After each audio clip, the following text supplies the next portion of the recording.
자, 오늘 말씀의 제목은 벽을 넘어 예수님께로. 벽을 넘어 예수님께로. 제가 아닙니다, 이분은.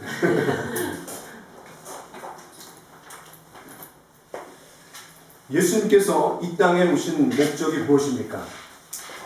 성경에 분명하게 예수님이 이렇게 말씀하셨습니다. 특별히 삭개오를 만나시는 과정에서 그를 구원하시는데 이런 말씀이 있습니다.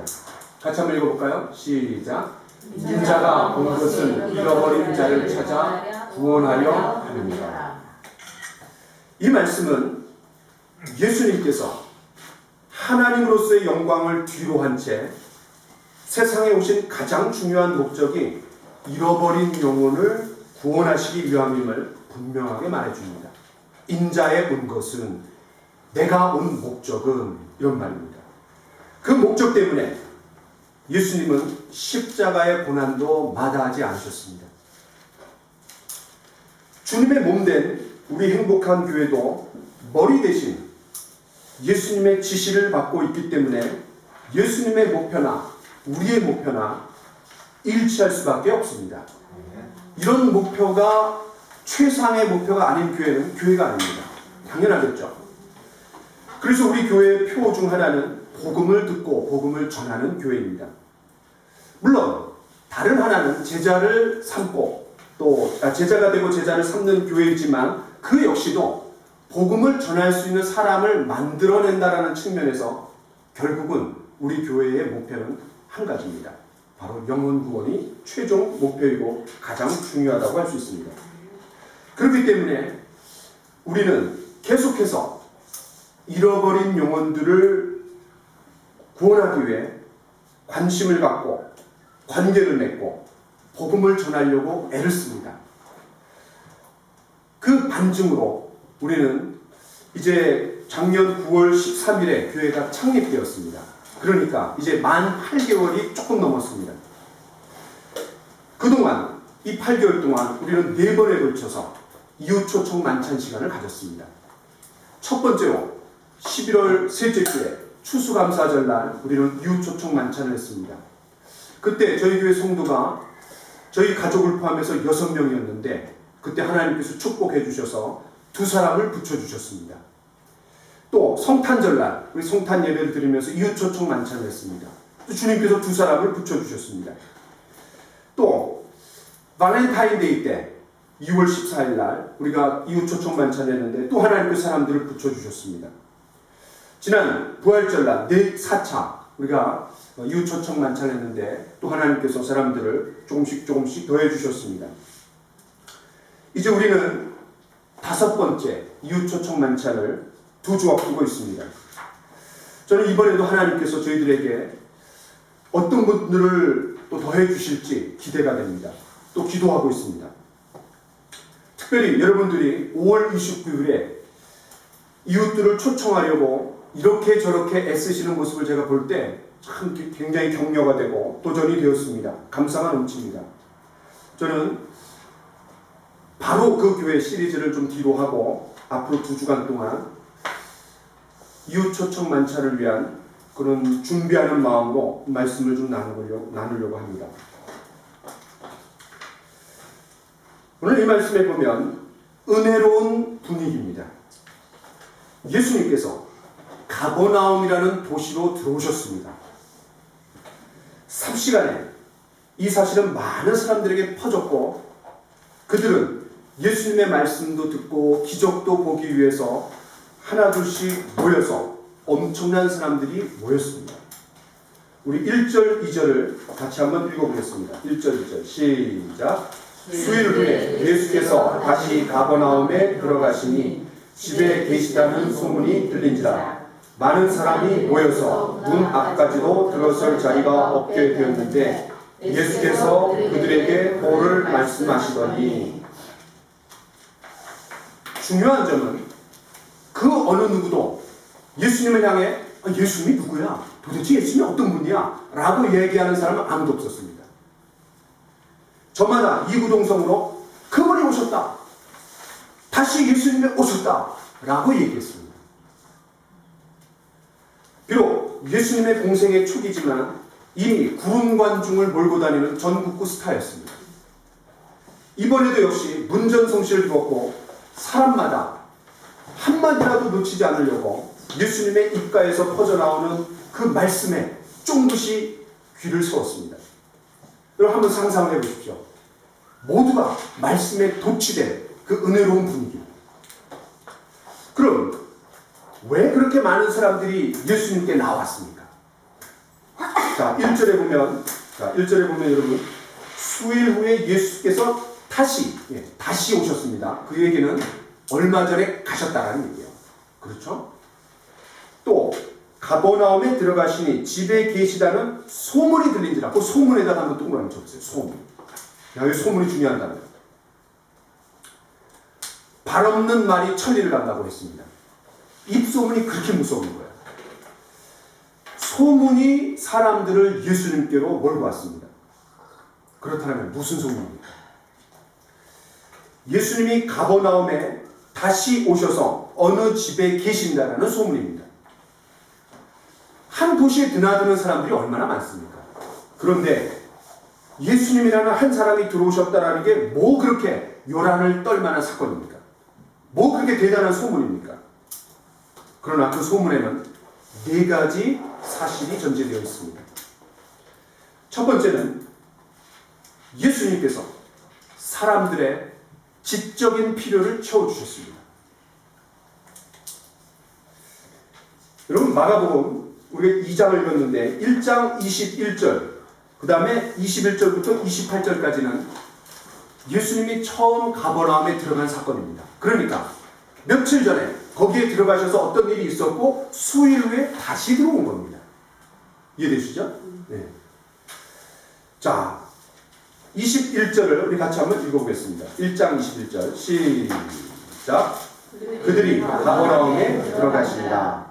예수께서 곧 안식일에 회당에 들어가 가르치시네. 예. 수일 전에 이미 가버나움에서 예수님이 가르치셨습니다. 지금은 집에서 가르치셨지만 그때는 회당에서 가르치셨습니다. 그러면 사람들이 그 가르침에 어떻게 반응했습니까? 자, 22절을 읽어보겠습니다. 시작.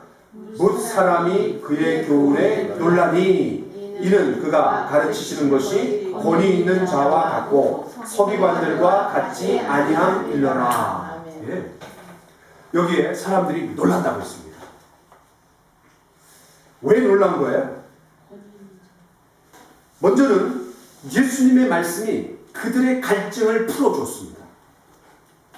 여러분 사람은 영적인 존재입니다. 전도서 3장에 보면은 하나님께서 인간들을 창조하셨을 때 영혼을 사모하는 마음을 주셨다 했어요. 하나님을 닮아 영적인 존재이기 때문에 우리는 영적인 공급이 이루어지지 않으면 공허를 느낍니다. 갈증을 느낍니다. 사람들은 예수님의 입가에서 나오는 하나님의 말씀을 들었을 때 그들의 지적인 이 갈증이 채워졌습니다. 마치 여름날의 얼음 냉수처럼 그들의 마음을 시원하게 해준 겁니다. 여러분 말씀을 들으면서 우리가 은혜를 받을 때 마음이 시원해지는 것을 느끼지 않습니까? 그 예수님의 말씀 속에 영적인 권위를 느꼈습니다. 힘이 있었습니다. 그리고 평소에 궁금하던 신앙생활하면서 종교생활하면서 평소에 궁금하던 것들을 질문했을 때 거기에 예수님께서 즉각적인 답을 주셨습니다. 이상합니다. 같은 말씀을 나누는데도 왜 이렇게 차이가 나는지, 같은 말씀을 보는데도 왜 이렇게 마음의 감동이 다른지, 서기관들의 가르침과는 질적인 차이가 있었습니다. 예수님의 말씀은 자신의 지식을 뽐내기 위한 현학적인 허세는 어디에도 찾아볼 수 없었습니다.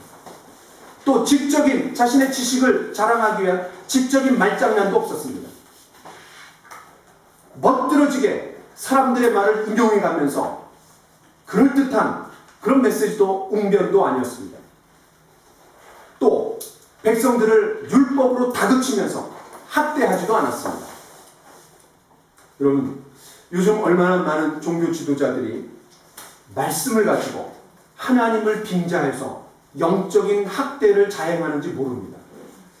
이번 주에 어떤 분이 전화를 저한테 했습니다. 전화를 했는데 50분간 전화를 했어요. 50분간. 야, 뭐 한참 얘기를 나눴는데 50분이 지나갔더라고 벌써. 그런데 그 전화 내용의 핵심이 뭐냐면 어느 교회 목사님이 큐티를 하지 말라더라. 야, 큐티 하지 말라는 거야. 왠지 아세요? 큐티 하다 보면은 자기 생각이 들어갈 수 있고 잘못 적용할 수도 있다는 거예요. 이런 맞습니다. 나중에 제가 큐티 세미나도 하겠지만 큐티는 하다 보면 잘못 적용할 수도 있고 또 잘못 이해할 수도 있어요. 그래도 주님이 그 주님과 말씀과 기도로 교제하려는 마음을 축복하십니다. 잘못 적용해도 상관없습니다. 그런 과정을 통해서 우리가 주님의 뜻을 알아나가는 겁니다. 그리고 혼자만 그 큐티하면 문제가 생길 수 있지만 같이 같은 본문을 가지고 교제하고 나누면은 다 그 조정이 돼요. 그런데 야, 큐티하지 말라는 거예요. 또 성경 공부에 갔는데 전혀 은혜가 안 되는 거예요. 야, 더 심각한 거는 그 와갖고 목사님이 집사님 하나님의 지시를 받았습니다. 세 가지를 얘기할 텐데 그 셋 중에 하나를 한번 듣고 따르십시오. 첫 번째, 교회당이 1층에 있고 2층이 사택에 있대요. 그래갖고 사택을 옮기는데 그 집사님이 책임지십시오. 야, 저도 좀 그런 얘기 할 수 있었으면 좋겠어요. 야, 뭐 성도가 봉이에요. 야, 그리고 두 번째는 뭐 또 어떤 거 탁이고, 세 번째는 교회 앰프 시설을 다 바꾸라는 얘기예요. 그래갖고 제가 탁 듣고 집사님 그 교회 절대 가지 마세요. 그래서 그 교회는 교회가 아닙니다. 야, 얼마나 많은 사람들이 하나님의 말씀을 가지고 목사라는 그런 호흡을 쓰고 그냥 영적인 학대를 하는 거예요. 차라리 폭력으로 한 대 맞으면은 그냥 없어져요. 그런데 영적인 학대는 그 사람을 확 주무릅니다. 확 사로합니다. 여러분 목사 한마디 해보세요. 그럼 성도들은 한쪽으로 듣고 한쪽으로 흘려보내도 이 가슴 속에 남습니다. 야, 이거 혹시 이거 안 하면 저주받는 거 아니야? 그런 마음이 있습니다. 무서운 거예요, 이게. 그러니까 그래서 제가 뭐라 했냐면 집사님, 저희 교회에서는 제가 목사지만 목사가 잘못 가르치고 잘못 헛소리하면은 그거를 지적해달라고 성도님한테 얘기할 정도입니다. 목사도 잘못 가르칠 수 있고 목사도 잘못 얘기할 수 있습니다. 목사라고 해서 다 맞는 게 아닙니다. 그렇게 얘기했어요. 여러분, 예수님은 지금도 우리를 참된 진리로 인도하시면서 우리의 지적인 필요를 채워주실 수 있습니다. 진리가 너희를 자유케 하리라 라고 말씀하셨습니다. 우리가 말씀을 읽고 듣고 또 묵상하고 배우면서 얼마나 자유함을 누립니까? 신앙생활의 자유함을 누립니까? 이 세상 지식은 모두 순간적이고 일시적이지만 하나님의 말씀은 우리 영혼의 갈증을 채우고 영원한 삶을 준비하도록 만듭니다.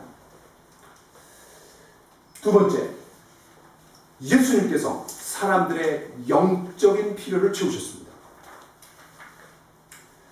예수님에 대한 소문은 단순히 가뭄 속의 단비처럼 그들의 지적인 필요만 채워준 것이 아니었습니다.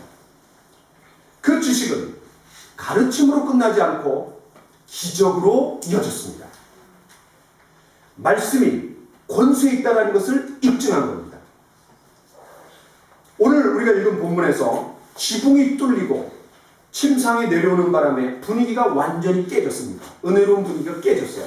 그것처럼 예수님이 회당에서 말씀을 가르치는데 갑자기 귀신 들린 한 사람이 나타나갖고 괴성을 지르는 바람에 은혜스러운 분위기에 방해가 생겼습니다.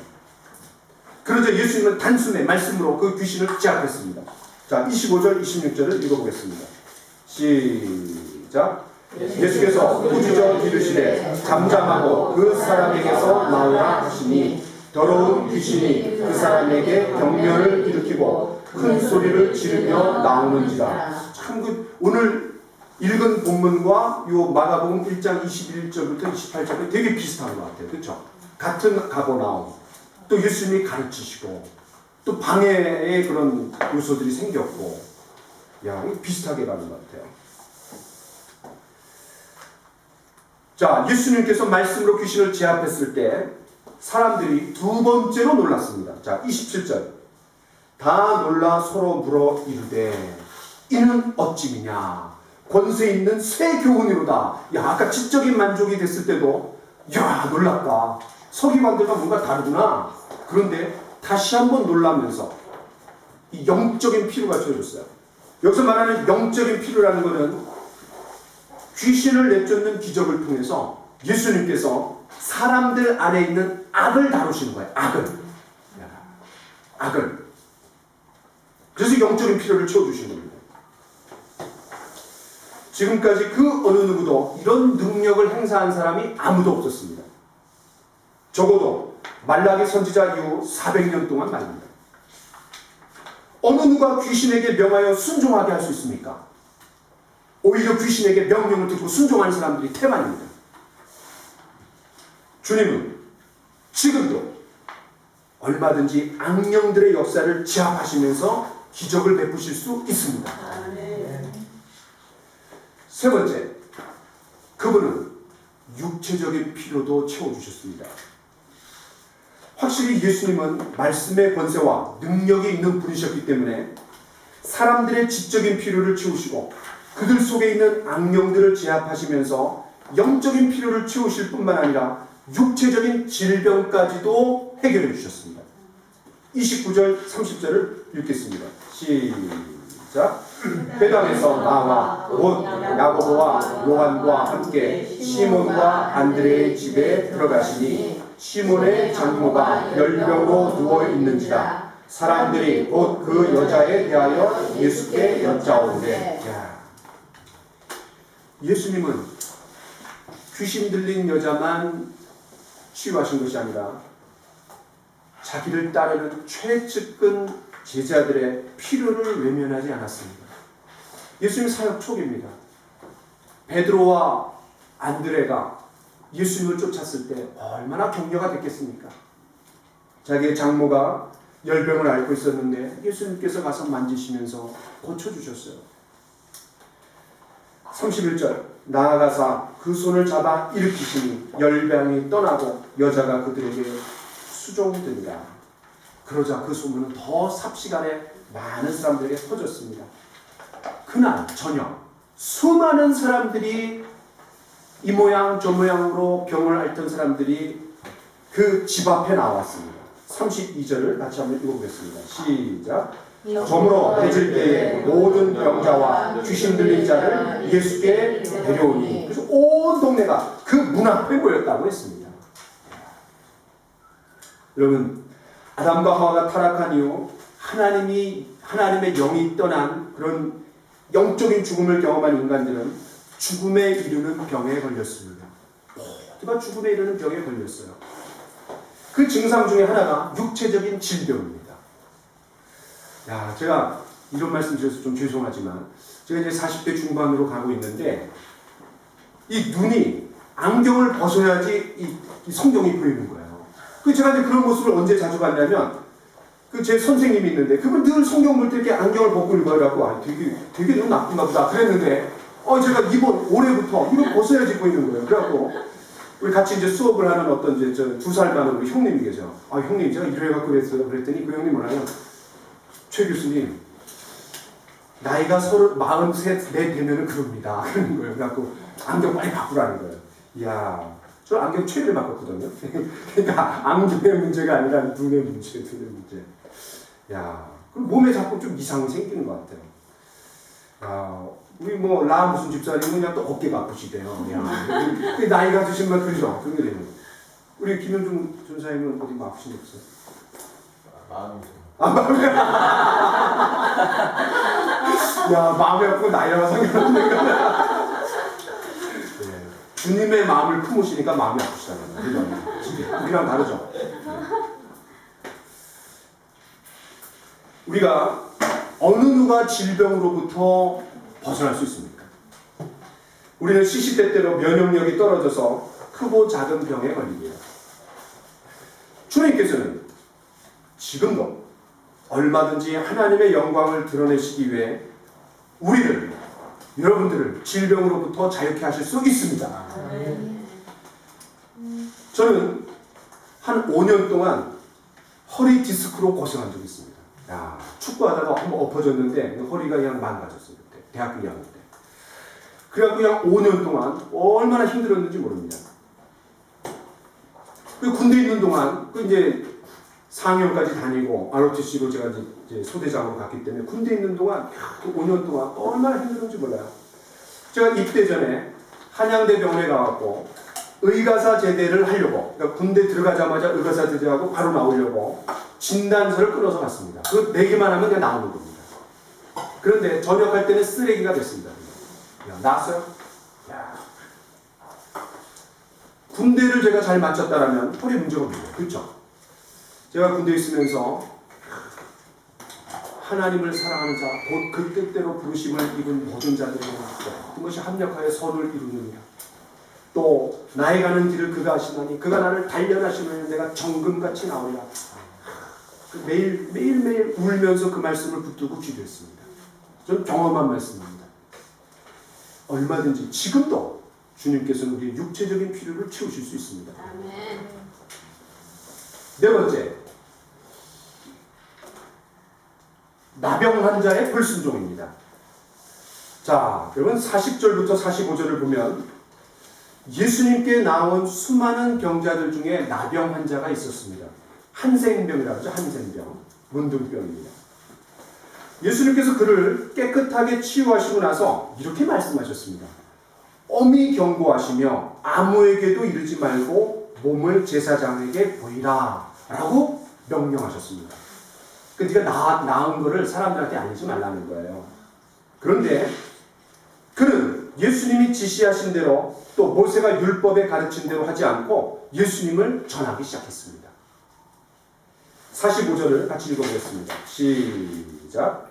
그러나 그 사람이 나가서 이 일을 많이 전파하여 널리 퍼지게 하니 그러므로 예수께서 다시는 드러나게 동네에 들어가지 못하시고 오직 바깥 한적한 곳에 계셨으나 사방에서 사람들이 그에게로 나아오더라. 야, 요게 우리가 지금 본 4가지, 지적인 필요를 채우셨고 영적인 필요를 채우셨고 육체적인 질병을 해결해 주셨고 또 이 나병 환자의 불순종, 요 4가지 상황 때문에 지금 우리가 읽은 2장 1절부터 2절에 그렇게 많은 사람들이 소문을 듣고 예수님께 온 거예요. 단순한 소문이 아니었어요. 얼마나 은혜스러운 분위기입니까? 야, 무슨 가는 곳마다 그냥 사람들이 꽉꽉 그냥 차고 또 그 말씀에 그냥 귀를 쫑긋이 세우고. 이러한 4가지 이유 때문에 모여든 사람들은 예수님이 누군데? 예수님이 누구야? 이렇게 얘기하는 사람 아무도 없는 거야. 그분이 다시 오셨다. 그분이 다시 오셨다. 이렇게 외친 거예요. 자, 이제 2번째 주제로 넘어가 보겠습니다. 4가지 장벽을 넘어서 이러한 상황에, 이렇게 은혜스러운 상황에 4명의 친구들이 한 중풍병자를 주님께 데리고 왔습니다.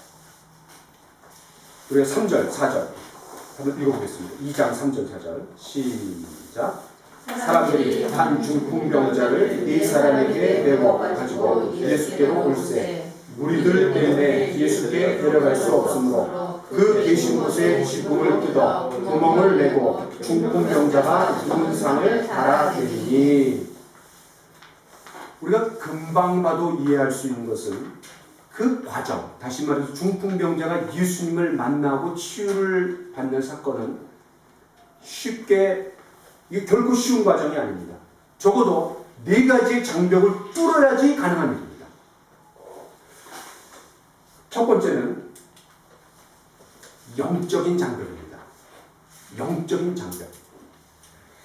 여러분, 중풍병자가 예수님께 나오는 데는 영적인 방해가 있을 수 있습니다. 그것도 아주 치열한 영적인 싸움입니다. 이 세상 신인 사탄은 어떻게 해서든지 사람들로 하여금 복음을 듣지 못하도록 악랄하게, 잔인하게, 교묘하게 역사합니다. 자, 같이 한번 말씀 읽어보겠습니다. 시작.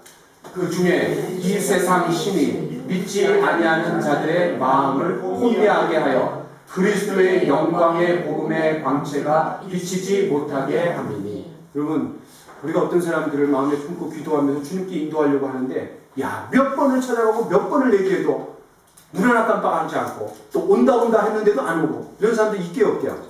네, 많이 있습니다. 사단이 역사하는 거예요. 그러니까 야, 이게 전도는요, 치열한 영적인 싸움입니다. 최전방에서 싸우는 거예요. 얼마든지 이 사단은 중풍병자로 하여금 많은 사람들이 예수님에 대한 소문을 들었지만 헛된 소문에 끌리게 만들 수도 있는 거예요. 또 소문을 들었다 할지라도 한 귀로 듣고 한 귀로 흘려보내게 할 수도 있어요. 오늘날도 얼마나 많은 사람들이 귀신을 숭배하고 또 악령들로부터 도움을 얻으려고 혈안입니까? 더욱이 말기 환자라면은 정말 지푸라기라도 잡는 심정으로 무속인들에게 돈을 쏟아 붓습니다. 저는 한 10년 전에 그 인터넷에서 읽은 뉴스입니다. 당시에 우리나라에 무속인이 몇 명 있는 줄 아세요? 10년 전에 40만 명, 40만 명. 40만 명이면 여러분 우리나라 인구를 한번 대비해 보세요. 100명당 1명꼴입니다. 엄청나게 많은 거예요. 와. 여러분 많은 곳에 보세요. 연초가 되면 시무식 때 그렇게 똑똑한 사람들이 그냥 돼지머리 앞에 그냥 절하고 막 그럽니다. 야, 난 이해할 수가 없어요. 그렇게 똑똑한 사람들이 어떻게 그냥 그 돼지머리 앞에 절을 하고 거기서 돈을 갖다 껴놓고 야, 전 이해가 안 돼요. 신하는 애는 안 그렇습니까? 아, 그래요? 야. 여러분, 총선이나 대선, 또 수능을 앞두고 얼마나 많은 사람들이 점쟁이들 앞에 가고 머리를 조아립니까? 야. 그렇게 어떤 그 장로님 후보들은 장로가 되느냐 안 되느냐 때문에 점쟁이한테 갑니다. 그러니까 기독교인들도 이래요. 여러분, 이 중풍병자는 영험한 산으로 가지 않았습니다. 또 신통방통한 보사한테, 점쟁이한테 가지 않았습니다. 사람들로부터 예수님에 대한 이야기를 들었고 그 예수님을 만나기만 하면 나올 수 있다. 이 소망을 가졌던 거예요. 이야. 저는 이 말씀을 준비하면서 야, 내가 목사의 아들로 태어난 게 얼마나 감사한가. 중의 아들로 태어났구나. 점장의 아들로 태어났구나. 그러면 빼도 박도 못하는 거 아니에요. 그죠? 야. 뭐, 물론 목사의 아들로 태어났다고 다 그런 건 아니에요. 왜냐면 목사의 아들 중에 50%는 문제하고 이렇게 이제 나간대요. 그 하여튼 여러분 이 모양 저 모양으로 하나님께서 우리에게 선의 은총을 베푸셔서 주님을 알 수 있는 기회로 참 인도하시는 너무 감사합니다. 두 번째입니다. 심리적인 장벽입니다. 여러분 이 사람은 정상인이 아니었습니다. 여러분 중풍병자에게는 영적인 장벽만큼이나 심리적 장벽도 높습니다. 이 심리적인, 정신적인 장벽도 얼마나 많은 경우 그런 장애를 갖고 있는 사람들은요, 또 병을 갖고 있는 사람들은 마음도 병듭니다. 그렇죠? 여러분 사단의 방해가 없었어도 긴 병에 포기하고 싶었을지 모릅니다. 여러분 요한복음 5장에 보면 똑같이 중풍병자였던 사람이 있습니다. 요한복음 5장에 예수님이 38년 된 병자한테 찾아가서 제일 먼저 던지신 말씀이 뭔지 아세요? 제일 먼저 던진 말씀. 자, 같이 읽어보겠습니다. 시작. 병이 벌써 오래된 줄 아시고 이르시되 네가 낫고자 합니다. 왜냐하면 병이 오래되면은 낫고자 하는 소망 자체도 사라집니다. 왜? 용하다고 하는 의원을 안 가본 데가 없을 거예요. 좋은 병은 다 가봤을 거예요. 좋은 약초, 좋은 약 다 먹어봤을 겁니다. 저도요, 대학교 때 그 허리 디스크 때문에 용하다고 하는 의사, 용하다고 하는 병원 안 가본 데가 없습니다. 어머니가 그냥 데려가는 거예요. 장남이고 어떻게 하나 막 그냥 데려가는 거예요. 심지어는요, 진해도 먹어봤어요. 진해. 야, 좋다고 하니까 먹으라는 거예요. 나중에 얘기해 주더라고. 먹었더니 그 진해였다고. 아. 여러분, 게다가 예수님이 계신 곳이라고 힘들게 왔더니만 사람들이 너무 많은 거예요. 얼씬도 하지 못한 상황이었습니다. 대기표를 받았는데 맨 끝번호예요. 친구들이 지붕이라도 뚫어야겠다라고 했을 때 자존심이 허락하지 않아요. 너무. 그러나 중풍병자는 정말 낫고자 한다면 자신의 알량한 자존심까지도 내려놓아야 했습니다. 여러분, 우리도 보면, 우리 자신도 보면은 자신의 연약함, 또 실수, 또 허약함, 이런 허물들을 드러내지 않고 가면을 쓰고 싶을 때가 얼마나 많습니까? 교제를 강조하다 보니까 이런 것들이 드러나야 합니다. 사실 우리가 드러나야지 치유도 있고 자신을 오픈하는 만큼 회복도 있고 훈련이 됩니다. 그런데 우리가 예수님 앞에 나올 때 있는 모습 그대로 나와야 됩니다. 사람들은 누구나 자신의 수치스러운 모습을 보이고 싶어 하지 않습니다. 가리고 싶어 하고 회피하려고 합니다. 그런데 그 심리적, 정신적 장벽을 뚫어야 했습니다. 세 번째입니다. 거리적 장벽입니다. 이 중풍병자가 아무리 예수님에 대한 소식을 듣고 또 자존심을 다 접었다 하더라도 결정적인 문제가 있습니다. 거리적 장벽이 있습니다. 옆집에 살았던 사람도 아닐 거고, 그렇죠? 여러분, 중풍병이 뭡니까? 제가 중풍병이 뭔지를 찾아보니까 이 뇌에 혈액 공급량이 줄어들거나 뇌 안에 출혈이 일어난 상태를 중풍병이라는 거예요. 우리나라 가장 많이 걸리는 병이 뇌졸중이고 2위가 중풍병이라고 합니다. 틀림없이 이 중풍병자는 극심한 통증에 시달렸을 겁니다. 어느 날 갑자기 의식을 잃고 쓰러졌습니다. 그런데 깨보니까 침상이었습니다. 그리고 그 이후로는 한 번도 일어나지 못했습니다. 안면마비가 왔습니다. 언어 장애가 왔습니다. 정신착란이 왔습니다. 서서히 몸과 마음이 굳어져 갔습니다. 오랜 병에 효자 없다고 어쩌면 아내와 가족도 내팽개쳤을지 모릅니다. 씻지도 못했을 겁니다. 얼마나 냄새가 났겠습니까? 여러분, 요한복음 5장에 38년 동안 누워있던 병자에게로 다시 한번 가봅시다. 예수님께서 그 병자에게 가서 이렇게 말했습니다. 네가 낫고자 하느냐? 그랬을 때 그 답변이 뭐였어요? 가관입니다. 자, 한번 보세요. 같이 읽어보겠습니다. 시작. 주여, 물이 움직일 때에 나를 못에 넣어주는 사람이 없어 내가 가는 동안에 다른 사람이 먼저 내려가나이다. 이 사람은 너무나 억울한 거예요. 넣어줄 사람이 없어요. 그런데 오늘 중풍병자는 누가 있었어요? 절실한 필요를 느꼈을 때 그 4명의 친구들이 그냥 거리적 장벽을 뚫고 갈 수 있도록 도와줬다라는 거예요. 똑같은 중풍병인데 이 사람은 자기를 연못에 넣어줄 사람이 없었기 때문에 원망하고 있었던 겁니다. 스스로는 걸어서 예수님께로 나가지 못하지만 친구들이 중풍병자의 손과 발이 되어주었습니다. 아니, 어쩌면 중풍병자가 자존심 때문에 예수님께 가기를 머뭇머뭇거리고 있었을 때, 또 가서도 수많은 사람들 때문에 들어갈 수 없는 상황에서 돌아가자고, 그냥 포기하자고 그렇게 했을 때 오히려 이 친구들은 예수님께 대한 믿음을 심어주면서 격려하면서 아니야, 예수님 만나면 고칠 수 있어, 예수님 앞에 가야 돼 라고 오히려 소망을 불어넣어줬을지 모릅니다. 그 4친구들이 아니었던들 중풍병자는 절대로 예수님께 나올 수 없습니다. 아무리 영적인 장벽을 뚫었고 심리적, 정신적 장벽을 뛰어넘었다 할지라도 외부의 도움이 없이는 절대로 예수님을 만날 수 없기 때문입니다. 여러분, 우리 주변에도 자기 발로 예수님께 나올 수 있는 사람이 있는가 하면 못 나오는 사람도 많습니다. 요한복음 3장을 생각해보세요. 니고데모는 예수님께 자기 발로 걸어 나왔습니다. 그런데 요한복음 4장을 보세요. 누가 나오죠? 사마리아 여인입니다.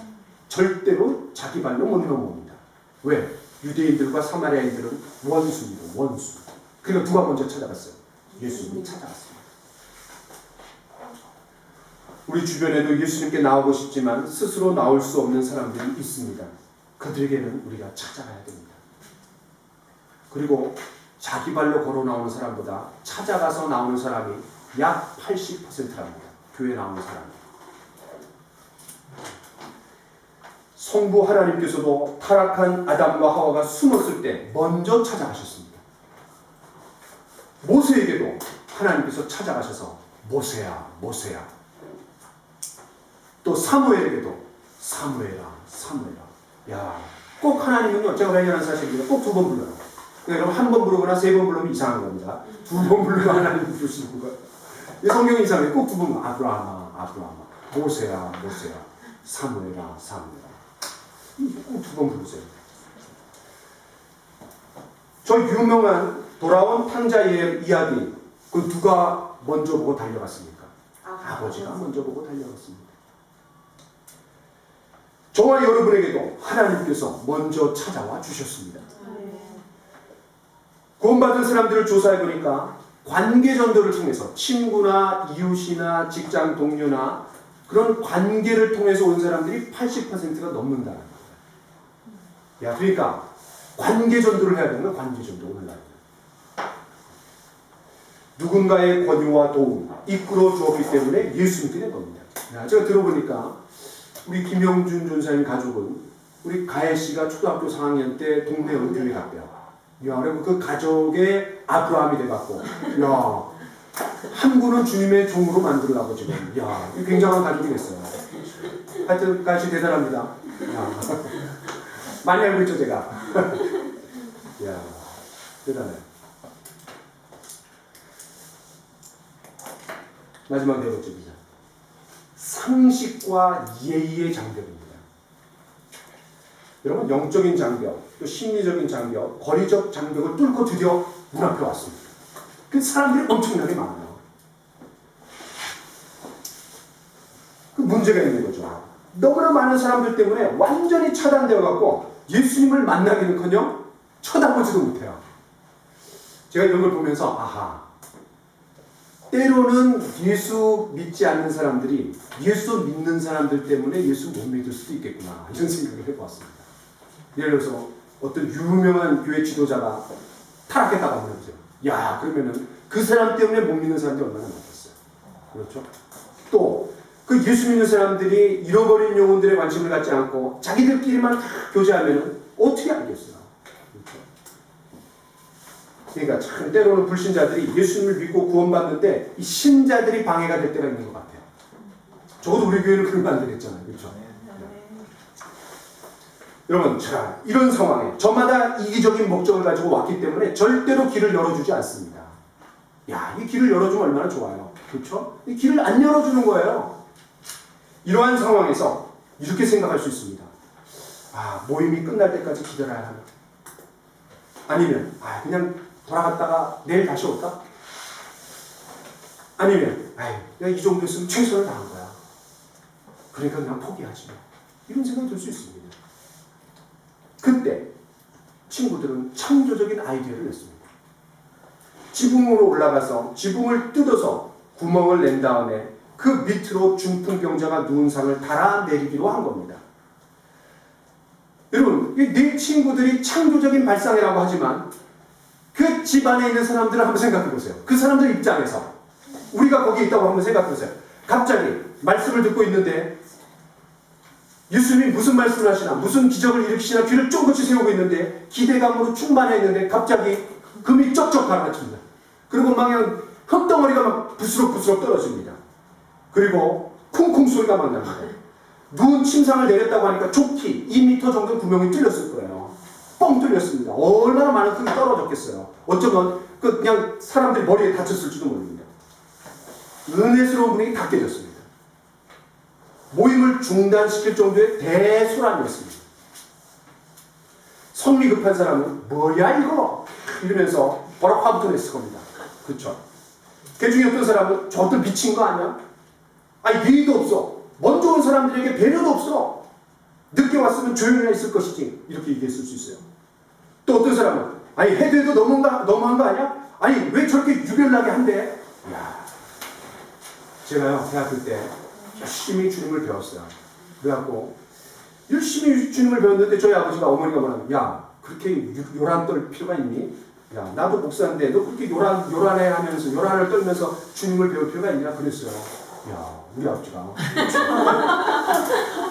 얼마나 눈물을 흘리는지 몰라. 열심히 주님 배우고 말씀 배우고 그러는데 야, 아버지가 그러는 거예요. 그래갖고 마음속에 미움이 생겼는데 나중에 열심히 이제 주님을 배운 다음에 되게 기특해 하셔요. 야, 지금도요. 저희 아버지가 가끔 이제 원로 목사라고 한 달에 한 번 설교하시는데 저한테 전화해요. 야, 이 내용은 어떻게 풀어야 되냐? 이 개념은 무슨 개념이냐? 야, 저한테 질문하세요. 또 어떤 사람들은 어휴 이러다가 그냥 지붕이 붕괴나고 다 죽을지도 몰라 그러고 막 도망갔을지 몰라요. 그럼 한번 상상을 해보세요. 그 상황 안 칩니다. 이렇듯 온갖 비난을 감수하면서 그들은 상식과 예의와 관례를 깨트리고 지붕을 뜯어갖고 상을 내렸습니다. 놀라운 건요. 이때 모든 모여든 사람들의 시각과 예수님의 시각은 달랐습니다. 5절을 읽어보겠습니다. 시작. 예수께서 그들의 믿음을 보시고, 야, 예수님은 그의 믿음을 보는 거예요. 그들의 믿음. 여기서 그들의 믿음입니다. 그들의 믿음. 그들 안에 누가 포함됐겠어요? 당연히 내 친구는 포함됐겠죠. 그런데 그 내 친구만이 아닙니다. 중풍병자의 믿음도 보았습니다. 왜? 중풍병자의 믿음이 없었던들 어떻게 죄사함을 예수님이 선포할 수 있었겠어요? 아니 다른 엄마의 믿음으로 아들이 구원받습니까? 아니잖아요. 그러니까 여기서 그들의 믿음 안에는 중풍병자의 믿음이 들어갑니다.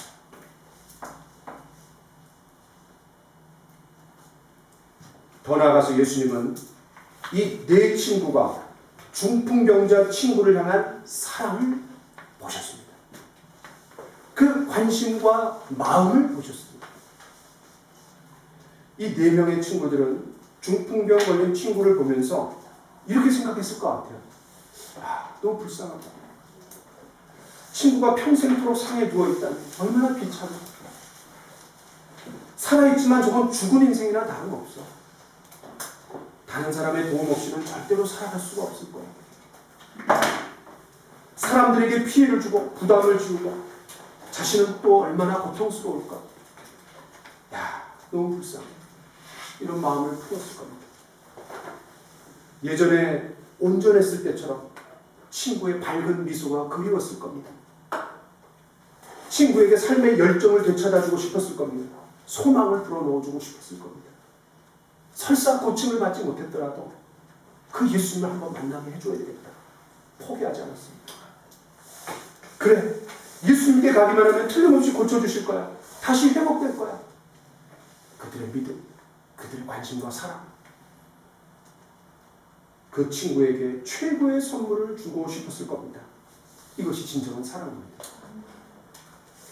이러한 믿음과 사랑이 중풍병자로 하여금 죄를 용서받고 더 나아가 병도 치유의 기적을 얻을 수 있는 은혜를 가져다 주었습니다.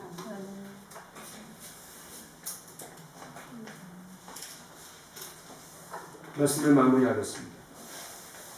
오늘 말씀에서 중풍병자와 네 친구들의 말은 단 한마디도 나오지 않았습니다. 그들의 말은 단 한마디도 없어요. 행동만 나왔습니다. 그런데 그 행동이 보여준 믿음의 모습은 우리에게 엄청난 도전을 주고 그 믿음을 우렁차게 웅변해주고 있습니다. 여러분, 한 사람이 주님께 나오는 데에는 여러 가지 장벽이 있을 수 있습니다.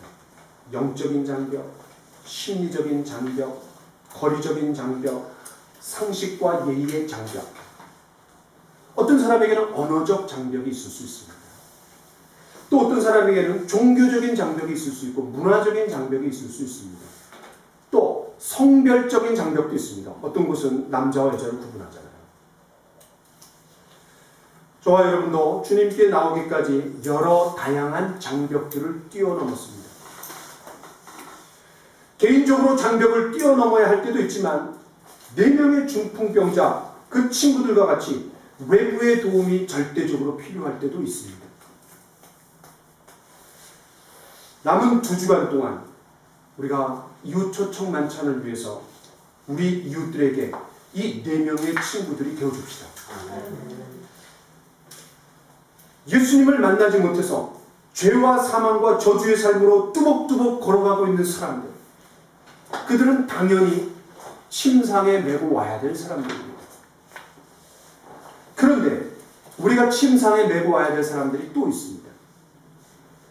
참된 목자와 교회를 만나지 못해서, 참된 공동체를 경험하지 못해서 방황하는 사람들이 있습니다. 그런 사람들을 요즘에 이렇게 이름 붙였어요. 가나안 성도들. 가나안을 거꾸로 해보세요.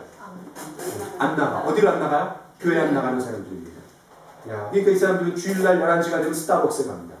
야, 왜? 거기서 이제 그 핸드폰으로 예배를 드리는 거예요. 시황 예배를. 그리고 차 한 잔 탁 마시면서 성경 좀 읽고, 헌금은 온라인으로 탁 한 다음에, 야, 이건 교회가 아니고 이건 성도도 아닙니다. 여러분, 혼자서 할 수 없는 두 가지가 있대요. 그러니까 눈을 얘기합니다. 첫 번째는 결혼이에요. 두 번째는 그리스도인으로 살아가는 겁니다. 그리스도인은 교제 없이 살아갈 수 없습니다. 교제의 산물이 성경입니다. 교제의 산물이 교회입니다. 나 한 사람은 절대로 나 한 사람으로 나 자신이 될 수 없습니다. 하나님도 세 분입니다. 하나님 최초에 만드신 공동체로 두 명이 한 가정을 유지하셨습니다. 우리는 교제를 필요로 합니다. 우리는 가족입니다. 그 가나안 성도들이 100만 명이에요. 100만 명. 야, 100만 명. 그런데 2005년에 인구 센서스를 했습니다. 우리나라에서. 기독교 인구를 860만으로 잡았어요. 근데 그 860만 안에 이단들이 다 들어가 있습니다. 그러니까 150만에서 200만 명이 이단이에요. 그거 빼면 한 650만 명 됩니다. 그 650만 명 중에 100만 명이 가나안 성도야. 야, 그러니까 교회를 정규적으로 나왔고 공동체 속해 있는 사람은 한 550만 정도 된다는 얘기예요. 그런데 그 가나안 성도들을 조사를 해봤대요. 왜 가나안 성도가 된다?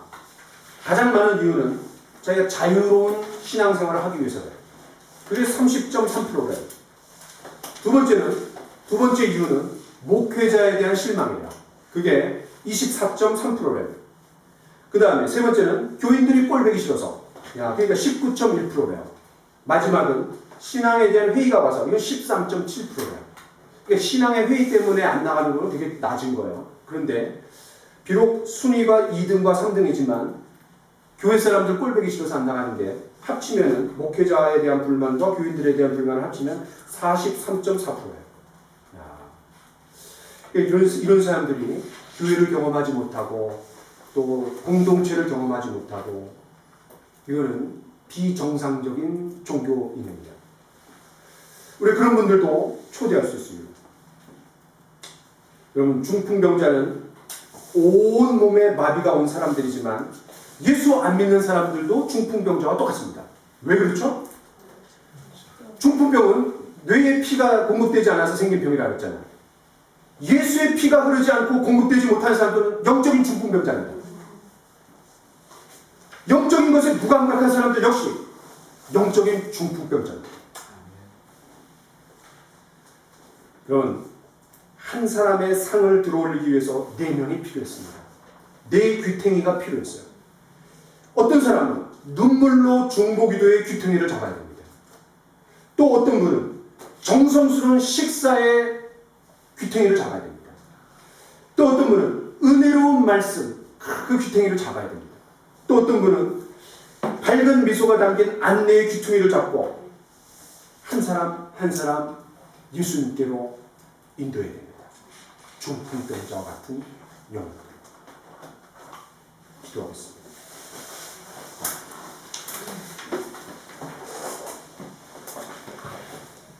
그러면 시간 우리가 한번 기도할 때 한번 생각해 보세요.